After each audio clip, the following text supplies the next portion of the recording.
Most of the training that comes our way about tidal heights and what's going on with the tide going up and down is all about working out how high the tide is at a given moment.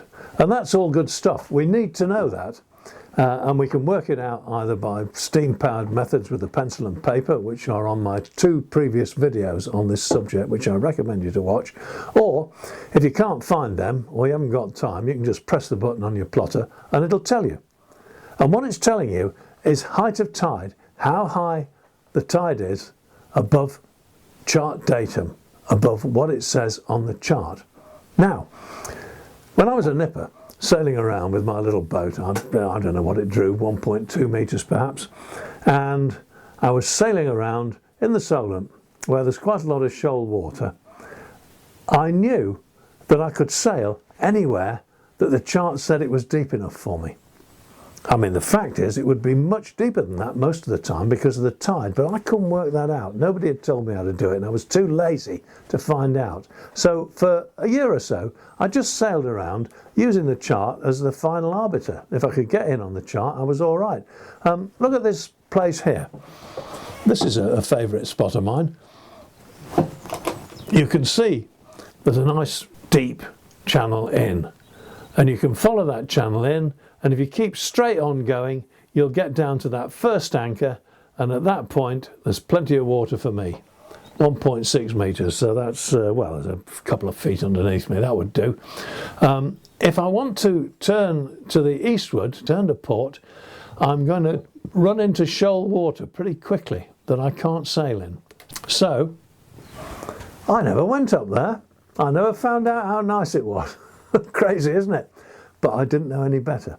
All I had to do to know I was going to be all right was add the height of tide to the charted depth, just like this. That's the charted depth at the left-hand side. That's what it says on the chart. Above it is the height of tide. Add the 2 together and that's the depth of water. That should be what your echo sounder is reading, if you've got your echo sounder set to read depth of water.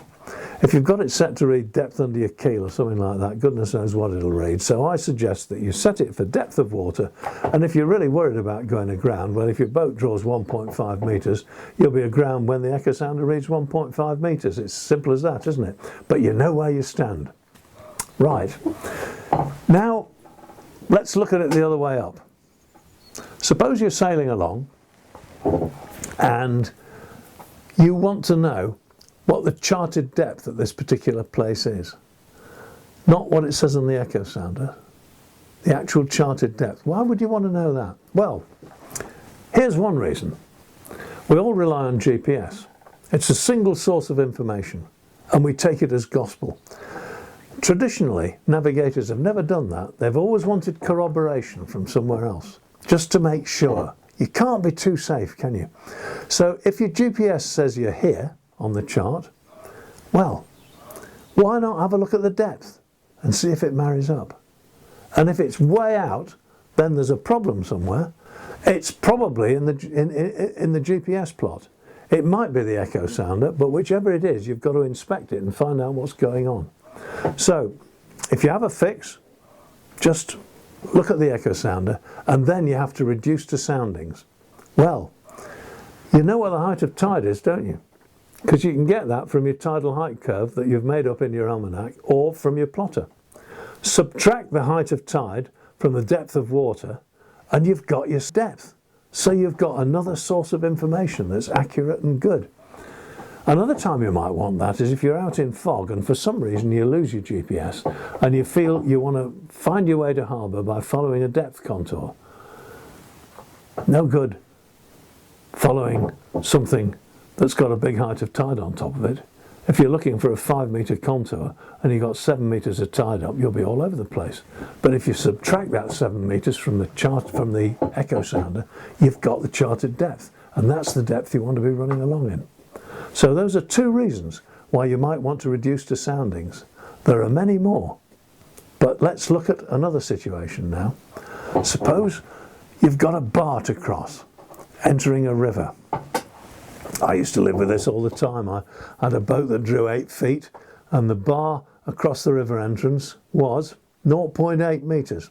Here it is. you can see that I'm not going to get over that at low water, am I?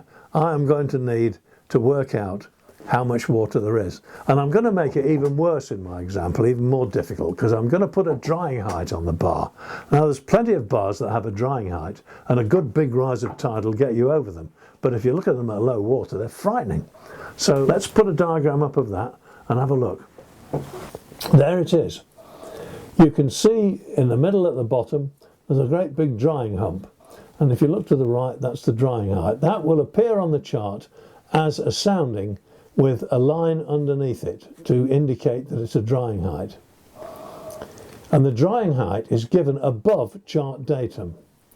So to cross that bar, what you need from the tide is enough water to clear the drying height, to give you some clearance underneath your keel and the draft of your boat. So if you add all those three up and try and get that from the height of tide, you'll be absolutely fine. The height of tide is what you're going to add to chart datum, and you just need to add that extra bit to clear the drying hump. Okay? The last specific situation I'm going to talk about is really my favourite, because I'm doing this all the time. And I spent many years examining yachtmaster candidates, and it was amazing how many of them hadn't cracked this. They didn't necessarily fail because of it, because surprisingly few people realise how simple this is.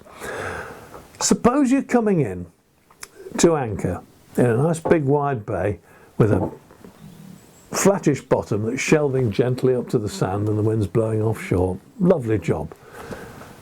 And you're on a falling tide. But you want to get in as close as you can, don't you? Because you want maximum shelter and you don't want to have to row too far to get to the beach. How are you going to know how much water you need to drop your anchor in on a falling tide? People who are inexperienced start looking at the chart and say, oh, well, it says it's this here, and I better anchor there, and I need a bearing on that to make sure I'm in the right place. Forget it. It's all completely superfluous. Because if you think about it, the soundings that are on the chart are where the bloke who was doing the survey laid them out. And it may be that they're 30 yards away from where you're going to be and you don't know what there is. It's much better to rely on your own echo sounder, because you know that's right. All you need to know is this. How much water do I want to be floating in at low water? Well, I want to have a bit of clearance under my keel, and I want the draft of my boat, don't I? And the next thing I need to know is how much the tide's going to fall between now and low water. And if I add that figure to those other two, that's my depth for anchoring. It's just that simple. My datum is how much water I want at the bottom of the tide, and the variable is how much it's going to change between now and then. And you can work that out so easily by looking at the tidal height curves. Here's a couple. When I arrive, there is 3.7 metres of water up. And I'm expecting at low water there's going to be 1.5. So the tide is going to fall 2.2 metres between now and low water.